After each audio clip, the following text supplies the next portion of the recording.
apa ni, semua juga kata doa tu, doa sebelum makan, doa gini-gini, mesti angkat tangan. Tak kena tu dari segi praktikalnya pun tak kena, tak sesuai. Misalnya kita kata kita nak buat mutu, takkan kena dulu gini dulu, angkat tangan belah-belah gitu, baca lah subhanallazi sakhara lana, baca. Jadi belah-belah, tak payah kata kena gini. Begitu juga nak doa tengah malam sebelum nak tidur ke apa, tak mesti angkat tangan, baca tu doa. Jadi doa ni tidak semesti angkat tangan. Begitu juga Nabi SAW, orang bawa pergi anak dia, suruh tahnik, suruh mamuh buah kurma tu bubuh dalam mulut anak dia. Banyak yang seumpama itu. Tapi bukan semua Nabi SAW angkat tangan, tak ada. Bahkan tak ada je lah dia angkat tangan, doa tu gitu. Bahkan dia kata dia doa berkat, gitu lah, belah-belah gitu. Itu doa. Jadi doa ni tidak semesti khusus, khusus, tidak khusus gini dengan cara-cara gini. Cuma itu termasuk dalam adab-adab yang disebut oleh ulama, dan bukan suatu yang mesti. Misalnya kalau doa tu kena menghadap kiblat, tak mesti. Bahkan kalau berdasarkan hadis-hadis begitu banyak, pas sembahyang tu Nabi pusing menghadap sahabat-sahabat dia ni. Jadi kalau doa pada masa tu pun tidak menghadap kiblat, tu tertudah. Tertudah. Jadi mana itu tidak mesti, tidak mesti. Duduk mana-mana, dalam keadaan lagu mana pun kita boleh berdoa. Dan orang kata doa ni tidak semesti angkat tangan, nak masuk ke jamban, nak keluar jamban. Jadi angkat tangan ke pasal dia buat lagu tu. Ada. Maknanya gitulah. Setengah-setengah orang itulah bendanya. Jadi kena royak lah. Kena royak. Kalau tidak royak, lama-lama kau keliru. Tapi kadang-kadang bila kita royak, jadi orang kata, orang duk buat belakang lah. Itu memang tidak nafi. Memang tidak nafi. Orang duduk buat belakang tu. Kita nak bahas sekarang ni hak sunnah, hak Nabi buat. Adakah lagu tu? Bahkan nak kira kata buat belakang tu mungkin satu-satu tempat saja, bukan semua tempat dalam dunia ni buat lagu tu. Kita rasa kita ramai, ya tempat kita. Kalau tempat lain kita tak tengok lagi lagu mana cara. Jadi itu semua tak boleh menjadi ukuran lah. Kalau kita kata tengok orang ramai, orang tempat dia kata tengok orang kita lama juga, tak boleh tu, tak sudah tu. Dia kena pergi, muka kita ada kitab, kena pergi kepada kitab. Bila pergi kepada kitab selesai, nak doa sini, ni tak ada khilaf, dan hak lepas sembahyang tu ada ke dalam hadis sebut Nabi mesti doa lepas sembahyang? Tak ada. Tapi hampir-hampir boleh katakan kalau hak sebelum dia beri salam tu ada dia doa. Itulah beza dia. Tak apalah, kita pergi lagi kepada hadis seterusnya. Wa bihi qala hadatsana Tamim bin Muntasir qala akhbarana Ishaq yani ibn Yusuf an Sharik an Abi Ishaq bin Ahwas an Abdullah qala kunna la nadri ma naqul idza jalasna fi as-salah wa kana Rasulullah sallallahu alaihi wasallam qad ullima wa dhakara nahwahu.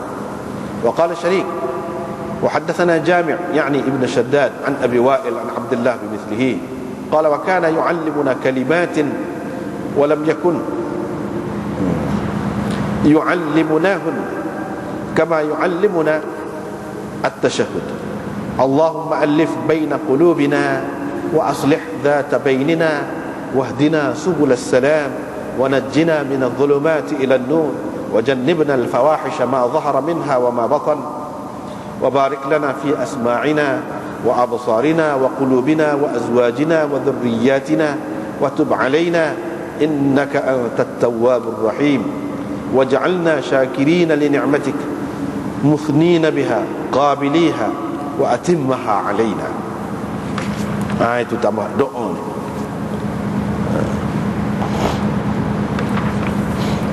Riwayat daripada Abdullah bin Mas'ud lagi, beliau berkata kami dulu tidak tahu bila duduk dalam sembahyang tu lagu mana nak kata. Rasulullah sallallahu alaihi wasallam telah diajarkan kepada baginda, dicerita kepada dia gini. Fadzakara nahwahu, lalu perawi riwayat ini menyebutkan serupa dengan makna hadis yang tersebut sebelum ini. Qala Sharik, yang perawi ini dia kata, yakni Sharik meriwayatkan daripada Abi Ishaq Sani Tapi Syarik ada lagi orang lain yang dia ambil, iaitu Jami' bin Shaddad. Jami' bin Shaddad ini bukan ambil daripada Abil Ahwas, tapi daripada Abi Wa'il. Walau bagaimanapun di atas sekali Abdullah bin Mas'ud juga bimithlihi, serupa tu juga. Jadi makna hadis serupa juga dari segi lafaz dia dan makna dia. Qala wa kana yu'allimuna, Nabi sallallahu alaihi wasallam ajar beberapa ajaran kepada kami. Tetapi Nabi sallallahu alaihi wasallam tidak ajar waktu seperti mana baginda mengajar kami tasyahud. Mana bila mengajar tasyahud ni cara beragama benar, sungguh benar. Hak lain tu memang ajar juga tapi tidak gini. Gapo dia di antara hak dia doa ni lepas tahiyat ataupun lepas tasyahud itu. Allahumma alif baina qulubina. Ini doa. Doa Nabi. Molek lah kalau kita pakai. Ya Allah, mesrakanlah kami. Jadikanlah kami ini bermesra di antara satu sama lain. Itu makna alif, makna rapat, mesra di antara hati-hati kami. Wa aslih dzata bainina, dan perbaikilah hubungan kami. Hubungan kita ni biar komolek semua. Maknanya aslih dzata bainina. Ataupun dengan makna jadikanlah kami ini bersatu padu. Boleh juga aslih dzata bainina, maksud dia sama. Maknanya perbaikilah hubungan di antara kami. Wahdina subulas salam, dan tunjukkanlah kepada kami jalan-jalan kesejahteraan. Wa najjina, dan selamatkanlah kami daripada kesesatan kepada cahaya. Ini lepaskanlah kami daripada kegelapan kepada cahaya. Jadi kegelapan kepada cahaya itu maksudnya daripada kekufuran kepada Islam, ataupun daripada kejahilan kepada ilmu, daripada gelap kepada terang. Luaslah makna dia tu. Hak tinggi sekalinya daripada kekufuran kepada Islam. Jadi kekufuran itu tidak semesti jadi kafir tu. Hak tu pun ada juga amalan-amalan kufur, perangai-perangai kufur. Hak tu. Wajannibnal fawahish, dan jauhkanlah kami ataupun hindarilah kami daripada maksiat ataupun kekejian, sama ada yang zahir ataupun yang tersembunyi, dia terang ataupun yang tersembunyi. Hindarilah kita, sebab kita ni kadang-kadang tidak gitu. Hak zahir tu kita tidak buat, tapi hak sembunyi, secara sembunyi-sembunyi kita masih lagi nak buat. Jadi minta biar Tuhan selamatkan kita.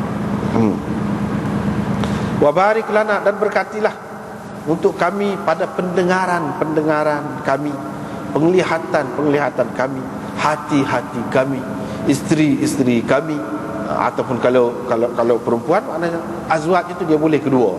Lagu tu juga dengan makna suami kami. Begitu. Wa dzurriyyatina, dan zuriat kami, yakni anak cucu kami. Wa tub alaina, terimalah taubat kami, innaka antat tawwabur rahim, sesungguhnya engkaulah yang maha menerima taubat dan maha mengasihani. Jadi yang pertama tadi dia kata hindarilah kami daripada kejahatan ataupun maksiat. Maksiat ni ada dua macam, hak nyata dan hak tersembunyi. Itu hak nyata, hak tersembunyi. Satunya nyata, orang nampak. Hak tersembunyi tu orang tak nampak, kita buat seorang. Satu lagi hak nyata tu hak nyata tu hak kita buat dengan anggota kita, dan hak tidak nyata tu kita buat dengan hati kita. Mikir tu tak molek. Nak buat tu benda-benda telitah mari, benda hak tak molek. Hindarilah kita daripada kejahatan seumpama itu. Mana kejahatan hatilah hak tu, mana hak tersembunyi orang tak tahu.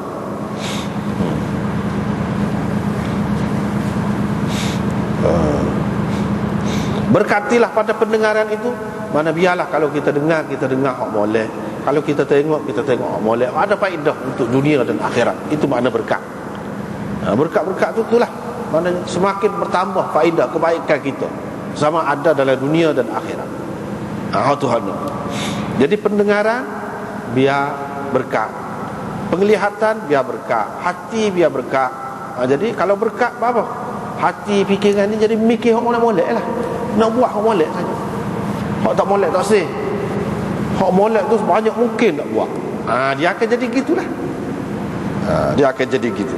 Apabila berkat. Hak tidak berkat ni sikitlah kalau ada mikirlah aku molek, lepas tu tak mikirlah aku tak molek. Tengoklah aku tak molek. Sedap tengok hak tak molek. Kalau berkat dia jadi tak sedap. Tengok hak tak molek tu tak sedap. Dengar hak tak molek tu tak sedap. Mikir hak tak molek, telitah benda tak molek pun tak sedap. Itu maknanya kalau berkat. Wa azwajina, isteri-isteri kami. Yalah, kalau seseorang tu dia ada isteri dalam satu masa beberapa orang, termasuk. Kalau tidak pun dulu dia ada isteri dia mati, lepas tu menikah lain pula beberapa orang, mana tidak lupa kepada isteri-isteri itu. Tidak kata bila putus hubungan mati tak ada dah. Dalam doa pun tak ada. Dengan doa ni masuk bini hak dulu, hak mati dah tu. Hak mati dah.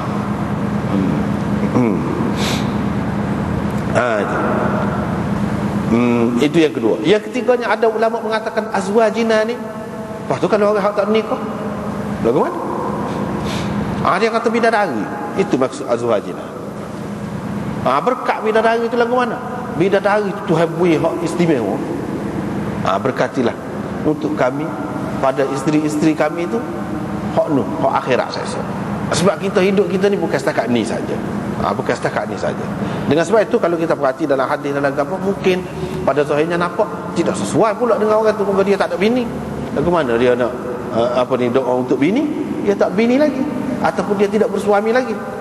Jawabnya itu. Mungkin dia tu hawi pada kita, kalau tak dapat, kalau tak menikah lah, takdir tidak menikah. Mungkin dengan sebab nikah tu jadi tidak baik hidup kita. Tadi tidak ada berkat. Kalau ada berkatnya tak nikah, mati gitu. Begitu juga perempuan. Hak lebihnya bila saya esok nak boleh saya esok. Itu makna berkat. Tidak semestinya mana dalam dunia dapat itu berkat. Boleh jadi untuk kita tidak baik, Tuhan bagi saya esok. Itu makna berkat. Wa azwajina. Kalau perempuan pun begitu juga. Dalam satu masa tu tentulah tak boleh suami kami. Tetapi dari segi makna boleh. Dalam satu masa tu mana ada suami banyaknya. Tapi dari segi makna boleh suami. Boleh jadi orang tu dia nikah dah dulu, cerah, ataupun mati. Cerah matilah kita kata. Berapa orang, berapa ramai di antara kita ni kalau begitu. Jadi makna doa juga untuk dulu, tidak lupa. Ke mana-mana pun, walaupun kita ada tidak senang dengan dia, ke mana-mana pun kita telah mempunyai hubungan yang berbeza daripada orang-orang lain. Takkan tak molek belakang. Jadi kalau kita berkati ni, kalau dia tak molek, biar Tuhan berubah dia tu. Mana nyabik dengan kita. Yalah juga situ.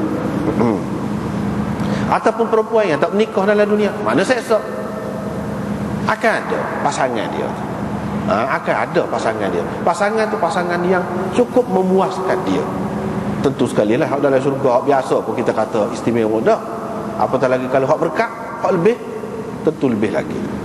Wa dzurriyyatina, zuriat kami. Bila sebut isteri, kira-kiranya ada zuriat lah. Jadi zuriat tu pun minta berkat juga. Sebab kalau tak ada berkat, tak ada guna. Ada orang zahirnya tak ada nampak kelebihan apa dia. Tak ada nampak kelebihan apa. Anak-anak pun biasa je, cucu pun biasa je. Jangan gaduh. Kita berputus asa. Jangan gaduh. Haraplah kepada Tuhan. Berapa ramai orang yang dulu keturunan dia tu biasa je, tak ada. Tapi lapis yang ke-7, lapis yang ke-10 dia tak ada dah. Anak cucu dia tu jadi kemudian. Hak jadi ni kadang-kadang tidak nanti ramai seorang pun pada dah. Dia tu buat berapa pula. Cuma kita tak ada tengok pun siapa belakang tu, patuk nenek tu. Setiap hak molek anak cucu buat siapa, tak payah niat, tak payah harta, tak payah gapo. Siapa belakang. Kalau nak tengok dalam dunia, tak boleh lah mati.